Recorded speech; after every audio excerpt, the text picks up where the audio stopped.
नमस्कार दर्शकों, मैं हूं आपके साथ दिनेश कुमार और आप देख रहे हैं सतलोक टीवी गुजरात। सतलोक टीवी गुजरात में आपका स्वागत है। आज हम बात कर रहे हैं कुछ ऐसे विषय पर जो धार्मिक ही नहीं, एक आध्यात्मिक से भी जुड़ा हुआ है। हम बात कर रहे हैं गुरु और सदगुरु की। कहा जाता है कि आध्यात्मिक मार्ग में गुरु बनाना जरूरी है, लेकिन आध्यात्मिक मार्ग में गुरु की आवश्यकता क्यों होती है? तो जी हाँ, आज हम इसी से जुड़े हुए बात से पुष्टि करेंगे कि गुरु बनाना क्यों जरूरी है, और हम जानेंगे कि गुरु और सदगुरु में क्या अंतर होता है, गुरु कौन होता है और सदगुरु कौन होता है। एक सवाल और आता है कि भाई गुरु के बारे में तो हमने आज तक सुना था, लेकिन सदगुरु के बारे में बताया जाता है कि सदगुरु एक आध्यात्मिक मार्ग में सदगुरु की भी जरूरत होती है। सदगुरु कौन होता है? सदगुरु की बात की जाए तो हमारे भारतवर्ष में एक बहुत सारे धर्मगुरु और सदगुरु भी हैं, लेकिन उनको कैसे पहचाना जा सकता है कि सदगुरु कौन है? हमारे धर्मशास्त्र क्या कहते हैं सदगुरु के बारे में और गुरु के बारे में? इनका कहीं हमारे शास्त्रों में कहीं प्रमाण मिलता है? आज हमें इसी से जुड़ी से बात से पुष्टि करेंगे और अपने शास्त्रों को खंगालेंगे कि आखिर गुरु और सदगुरु में अंतर क्या है। तो आज हमारे साथ कुछ लोग मौजूद हैं, उनसे भी जानेंगे कि उनके क्या विचार हैं गुरु और सदगुरु को लेकर। तो बने रहिए हमारे साथ। जैसा कि दर्शकों कुछ लोग हमसे जुड़े हुए हैं, उनसे हम बात करेंगे कि उनके क्या विचार हैं गुरु और सदगुरु को लेकर। तो हमारे साथ जो नमस्कार जी। नमस्कार जी। क्या नाम और आप कहाँ से आए हो?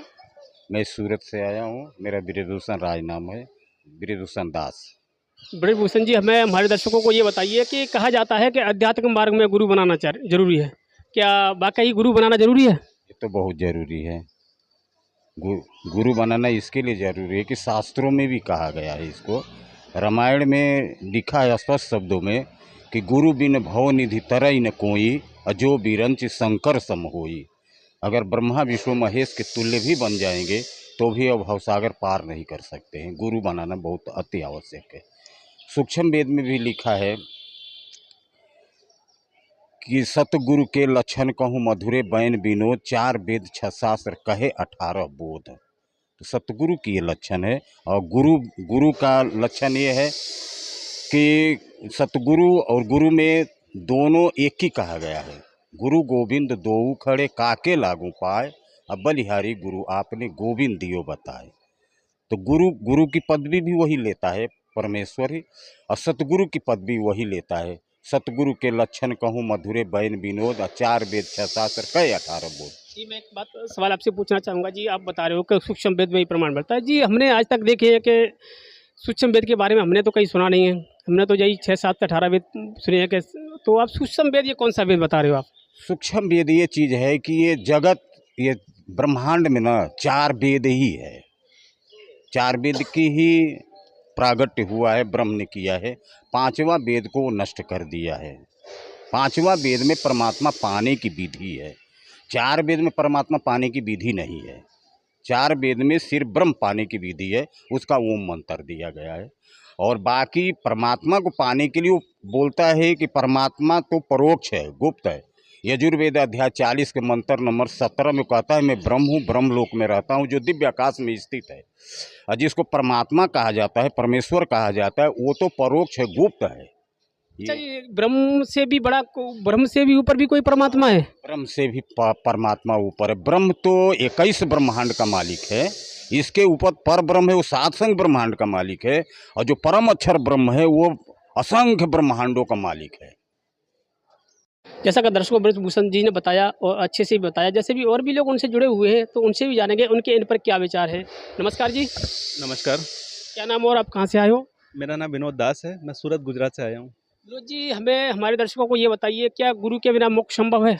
जी नहीं, गुरु के बिना मोक्ष संभव नहीं है, क्योंकि जो गुरु होता है वही हमें सही मार्गदर्शन करता है। वह हमें बताता है कि आत्मज्ञान के बारे में और परमात्मा ज्ञान के बारे में। आत्मज्ञान क्या, कि हम कौन हैं, कहाँ से आए हैं, हमें जाना कहाँ है, हमारा उद्देश्य क्या है, ये हमारा आत्मज्ञान। दूसरा होता है परमात्मा ज्ञान। परमात्मा ज्ञान में हमें ये बताते हैं जो गुरु होते हैं कि परमात्मा कौन है, कहाँ रहते हैं, उन्हें कैसे पाना है, यानी मोक्ष कैसे प्राप्त करना है। तो जो हमें आत्मज्ञान और परमात्मा ज्ञान बताते हैं वो सद्गुरु होते हैं। और आज की तारीख में सद्गुरु जो है तत्वदर्शी संत रामपाल जी महाराज हैं। जी, आप बता रहे हो कि संत रामपाल जी महाराज जी। जी, गुरु और सदगुरु क्या अलग अलग होते हैं कि दोनों एक ही होते हैं? गुरु और सद्गुरु दोनों अलग अलग होते हैं, क्योंकि जो आज के समय पे भारतवर्ष में काफ़ी सारे जो ऐसे टीवी पर हैं गुरु बन के जो प्रवचन कर रहे हैं, लेकिन असली में जो है वो सद्गुरु नहीं है। सद्गुरु पूरे ब्रह्मांड में एक ही होता है, जो जो भी ज्ञान बताते हैं सद्गुरु, वो वेदों से, शास्त्रों से, गीता से प्रमाणित ज्ञान बताते हैं। जैसा कि दर्शकों काफ़ी लोग आए हुए और जुड़े हुए हमसे, उन्होंने अपने विचार बताए और कुछ और भी लोग मौजूद हैं। अभी भाई साहब ने बताया कि भाई वर्तमान समय में संत रामपाल जी महाराज ही एक सदगुरु हैं, वही एक वेद शास्त्रों से ज्ञान बता रहे हैं। तो हमारा एक सवाल इसमें उठ के आता है कि भारत भर में इतने सारे गुरु हैं, धर्म गुरु हैं, क्या वो हमें नकली ज्ञान बता रहे हैं? तो और भी लोग मौजूद हैं, उनसे जानेंगे उनके क्या विचार हैं। नमस्कार जी, जी नमस्ते। क्या नाम और आप कहाँ से आए हो? नाम राजन दास है। वैसे तो मैं रहने वाला बिहार का हूँ, लेकिन अभी सूरत में हूँ। राजेंद्र जी, हमारे दर्शकों को बताइए, अभी भाई साहब ने बताया कि अभी वर्तमान समय में संत रामपाल जी महाराज ही सदगुरु हैं, क्योंकि भारत में बहुत सारे धर्म गुरु हैं और एक सदगुरु को पहचानना एक बड़ी मुश्किल बन गई है लोगों के लिए और हम समाज के लिए। तो क्या बाकी के इतने धर्मगुरु हैं भारत में, क्या वो सही धर्मगुरु, वो सदगुरु नहीं है क्या? बिल्कुल नहीं। देखिए, एक समय में एक ही सदगुरु होता है, ठीक ना। और जैसे भाई साहब ने बताया, जो परमात्म ज्ञान बताए, और परमात्म ज्ञान अपने मन से नहीं, मन गढ़ंत नहीं, वेद शास्त्र में जिसका प्रमाण दिया हुआ हो, अगर उससे बताए तो वो सदगुरु है। और दूसरी चीज़, सदगुरु कौन है? जो ये संसार उल्टा, जो उल्टे वृक्ष के रूप में ये संसार है, इसके सभी शाखा, पत्ता, डाल, तना, सबके बारे में, जो जड़ के बारे में बता दे, वही सदगुरु है। और इस समय मात्र पूरी दुनिया में, भारत में ही नहीं, पूरी दुनिया में एक ही ऐसे संत हैं, सदगुरु हैं, श्री संत रामपाल जी महाराज, जो कि सब व्याख्या करके, और वो भी वेद के प्रमाण में, पूरे वेद से प्रमाणित करके बताते हैं, कुरान से प्रमाणित करके बताते हैं, बाइबल से प्रमाणित करके बताते हैं, और गुरु ग्रंथ साहिब से भी प्रमाणित करके बताते हैं। इसलिए मात्र एक ही इस समय सतगुरु हैं, संत रामपाल जी महाराज।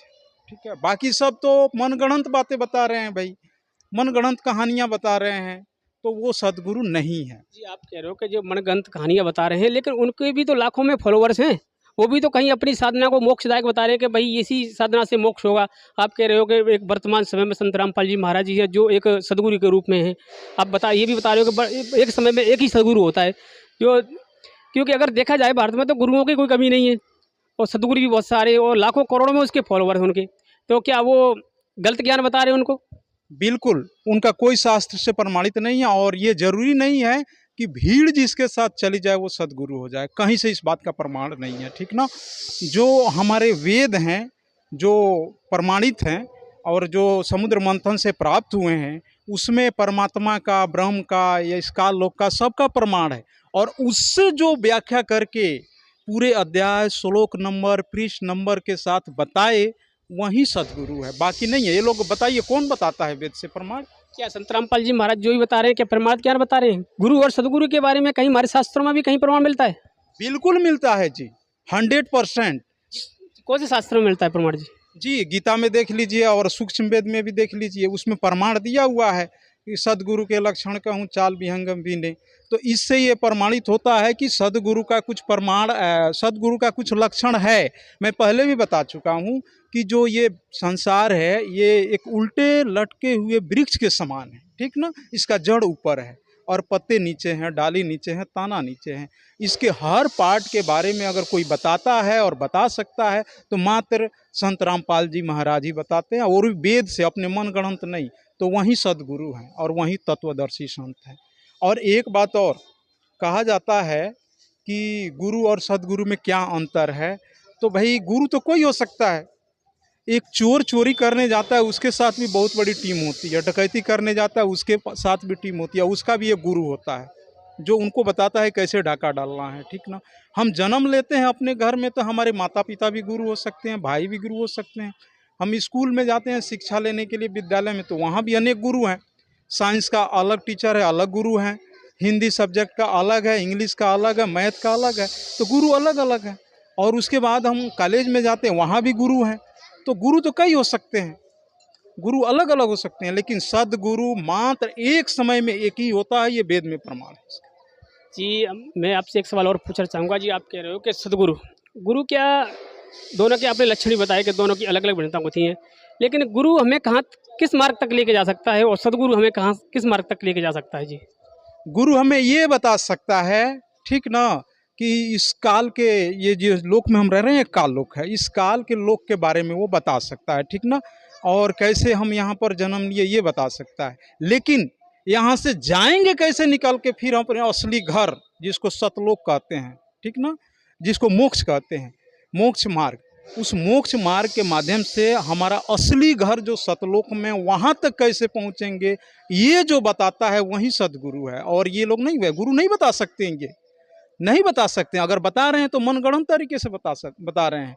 उससे कभी भी मोक्ष नहीं है, संभव नहीं है, क्योंकि उसका प्रमाण किसी वेद में नहीं है।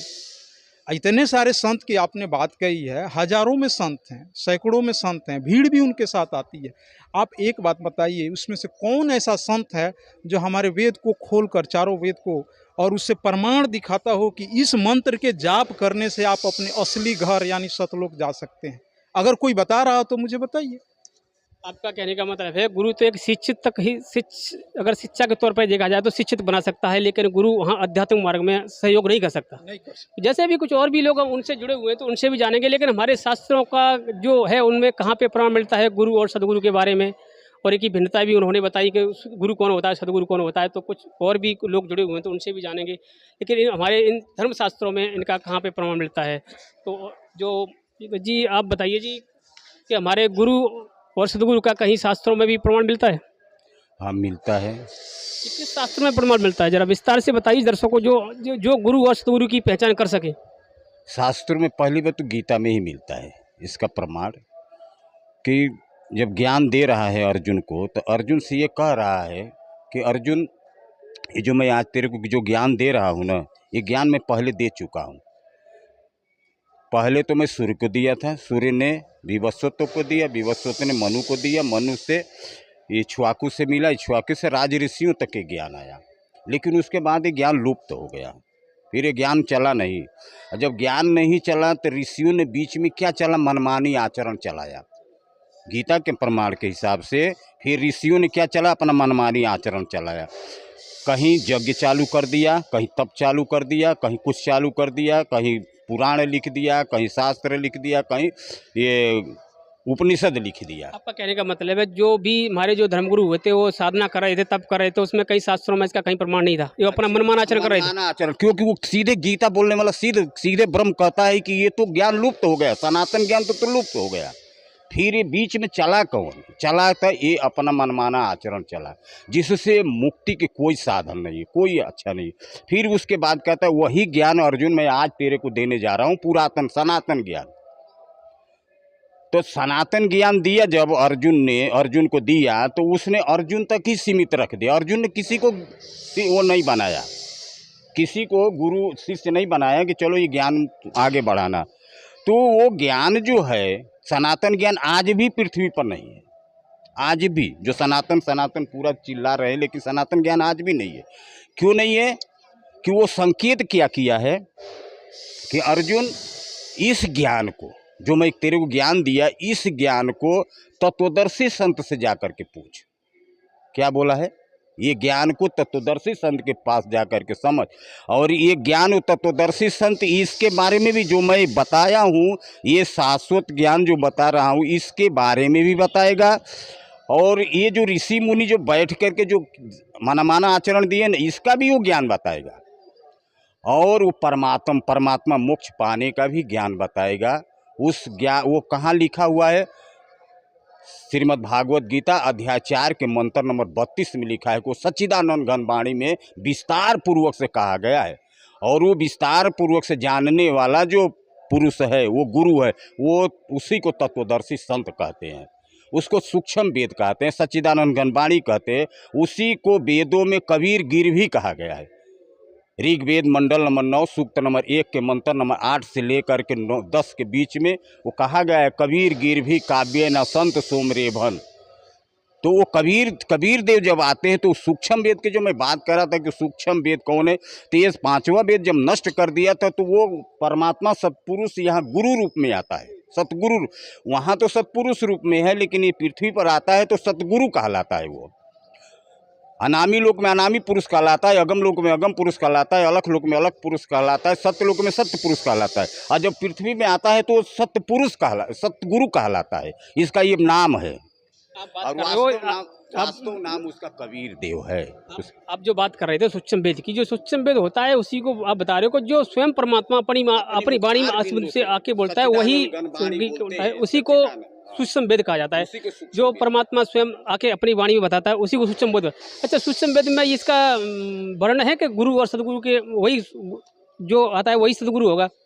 हाँ, इसका है ना प्रमाण है कि और संत सब कूप है जैसे झरिता नीर, और सत दादू अगम आगाध है। सरिता सत्य कबीर, वो अगम आगाध है, उसका ज्ञान है। बाकी का तो कुएं की तरह है, बाकी जितने संत हैं इनका ज्ञान कुएं तक है, झरिता नीर। अब बाकी वो दरिया सत्य कबीर, वो जब आता है ना पृथ्वी पर तो उसका ज्ञान दरिया के समुद्र की तरह होता है, और सारा ज्ञान उसमें समाये होते हैं। वो सब ज्ञानों का वो पर्दाफाश करता है, और एक निडर होकर के सूरवीर की तरह आकर के संसार को जगाता है। क्या बोलता है? मुसलमानों को उस समय 5 वर्ष की उम्र में परमात्मा आए थे, तो कबीर देव ने कहा था कि आप लोग जो चिल्लाते हो, हाँ, कंकड़ पाथर जोड़ के मस्जिद लिया बनाए, अता ऊपर मुरला बांध दे, बहरा है खुदा है। क्या खुदा बहरा है? उन्होंने टेक करके कहा, चींटी पायल बाजे पैर, मालिक सुनता है सबकी लहर। वो परमात्मा सबकी वाणी सुनता है और तुम आवाज कर करके सुनाते हो। हिंदुओं को क्या कहता?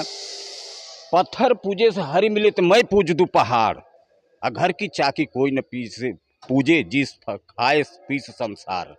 जैसे सर आपने सभी अच्छी तरीके से बताया। एक हमारा लास्ट सवाल है कि जो कि एक गुड़ रहस्य बना हुआ है कि जो इस लाखों की भीड़ में सदगुरु को पहचानना एक आम बड़ी मुश्किल हो गई है लोगों के लिए।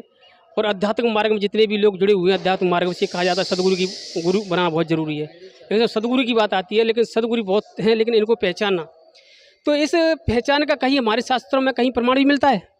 हाँ, गीता में है, श्रीमद् भागवत गीता अध्याय 15 के मंत्र नंबर 1 में इसका प्रमाण है। ऊर्ध्वमूलम अधो शाखम ये प्राहु अव्ययम छंदासि तस्य प्राणी सहतम वेद। सूक्ष्म वेद में लिखा हुआ है, अक्षर पुरुष एक पेड़ है, क्षर पुरुष उसकी डार, और तीनों देवा शाखा है, पात रूप संसार। ये प्रमाण है इसका। अब इस संसार रूपी जो वृक्ष है, ये जड़ से लेकर के पत्ता तक कौन बताया? कबीर साहब आए तो इतना तक ही बताए थे कि अक्षर पुरुष एक पेड़ है, क्षर पुरुष उसकी डार, और तीनों देवा शाखा है, पात रूप संसार। तो उस समय वो समय का ज्ञान ऐसा था, तो उस समय वो दे के चले गए। इस समय क्या है, भक्ति युग आया है। भक्ति युग में रामपाल जी महाराज के रूप में वही कबीर साहब आकर के तत्वदर्शी संत के रूप में उन्होंने बताया है। जो उनका मैं शिष्य होने के नाते जो मैं उनसे सुना हूँ और जाना हूँ, वो मैं आपको बता रहा हूँ कि उन्होंने बताया है कि जड़ तो कबीर साहब ने नहीं बताया, वो तो बंद कर दिया। वो बता रहे हैं रामपाल जी महाराज, मेरे को वो जिम्मेदारी दी है कि जड़ तुम जा कर के बताओ। तो रामपाल जी महाराज ने बताया उस सतगुरु ने कि जो जड़ है ना, ये जड़ में है अमरलोक। अमरलोक जो जड़ है उसमें अनामी लोक, अगम लोक, अलख लोक और सत्य लोक, 4 लोक आते हैं। जिसमें अगम लोक में अगम पुरुष के रूप में परमात्मा रहता है, अलख लोक में अलख पुरुष के रहता है, अनामी लोक में अनामी पुरुष के रूप में रहता है, और सत्य लोक में सत्य पुरुष के रूप में परमात्मा रहता है। 4 लोकों में 4 जगह पे वो परमात्मा रहता है। उसको अमर लोक कहते हैं, एक लोक कहलाता है, वो जड़ है। फिर नीचे आता है तो अक्षर पुरुष एक आता है, वो 7 संग ब्रह्मांड का मालिक होता है। उस 7 संग के ब्रह्मांड के मालिक को उसको तना बोलते हैं, उस पेड़ का तना बोलता है। रामपाल जी महाराज ने ये समझाया कि वो तना है 21 ब्रह्मांड का, वो 7 संग ब्रह्मांड का मालिक। उसके नीचे क्षर पुरुष है, वो डार है, वो 21 ब्रह्मांड का मालिक है। और उसके जो शाखाएँ 3 है, वो ब्रह्मा विष्णु महेश उसके पुत्र हैं क्षर पुरुष के, ये शाखा है उनके। और ये जो टहनियाँ है ना, 33 करोड़ देवता है। जो हमारे शास्त्रों में 33 करोड़ देवता आता है, ये पेड़ की टहनियाँ है 33 करोड़ देवता, जिसको 33 करोड़ देवता हिंदू पूजता है। और ये 5 रूप जितने हम जीव हैं, चींटी से लेकर के हाथी तक, मनुष्य से लेकर के राजा रंग तक, जलचर थलचर नभचर जितने जीव है ना, ये पत्ता है, 5 रूप है सब। ये रामपाल जी महाराज ने बताया है। इसी के लिए वो पूरे ब्रह्मांड का वो बता दिया क्लियर। इसके लिए वो सतगुरु है, और वही सतपुरुष ही सतगुरु रूप में आए हुए हैं। इसके लिए सबकी वो जानते, क्योंकि दादा सबकी जन्म कुंडली जानता है। जी, धन्यवाद सर जी। आपने बताया कि जो सदगुरु की हमने पहचान बताई, जो बाकी की जो आज की समय में अगर देखा जाए तो उसको पहचानना बड़ी मुश्किल था। जो आपने एक विस्तार रूप से बताया और शास्त्रों को हवाला देते हुए बताया कि सदगुरु आखिर होता कौन है, सदगुरु कौन होता है और सदगुरु कहाँ तक लेके जा सकता है और सदगुरु हमें कहाँ तक लेके जा सकता है। तो धन्यवाद सर। उन्होंने बताया कि गुरु और सदगुरु में आखिर अंतर क्या होता है, गुरु कौन होता है और सदगुरु कौन होता है, गुरु हमें क्या ज्ञान बताता है और सदगुरु हमें क्या ज्ञान बताता है। उनका कहना था कि सदगुरु गुरु एक माता पिता भी होते हैं और गुरु एक टीचर भी होता है, लेकिन गुरु हमें सिर्फ अंधकार से एक प्रकाश की ओर लेके जा सकता है और सदगुरु हमें एक आध्यात्मिक ज्ञान देकर एक मोक्ष की तरफ लेके जाता है। और उन्होंने बताया कि जो वर्तमान समय में सदगुरु हैं वो एक संत रामपाल जी महाराज जी हैं, जो वेदों से शास्त्रों से खोलकर ज्ञान बता रहे हैं।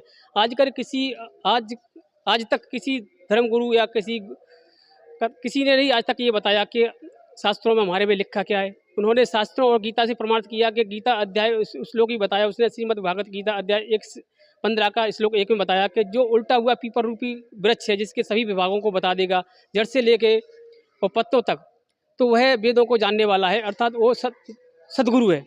तो आज वर्तमान समय उनका कहना है कि वर्तमान समय में सिर्फ संत रामपाल जी महाराज ही वो ज्ञान बता रहे हैं। उन्होंने ही इस उल्टे हुए पीपल के वृक्ष का विवरण बताया है और विस्तार से बताया है। तो ऐसे ही आध्यात्मिक खबरों से हम आपको जानकारी देते रहेंगे और अपडेट कराते रहेंगे। बने रहिए हमारे साथ सतलोक टीवी गुजरात में। धन्यवाद। सतलोक टीवी गुजरात फेसबुक पेज को लाइक और फॉलो करना न भूलें। अधिक जानकारी के लिए आज ही डाउनलोड कीजिए संत रामपाल जी महाराज एंड्रॉइड ऐप।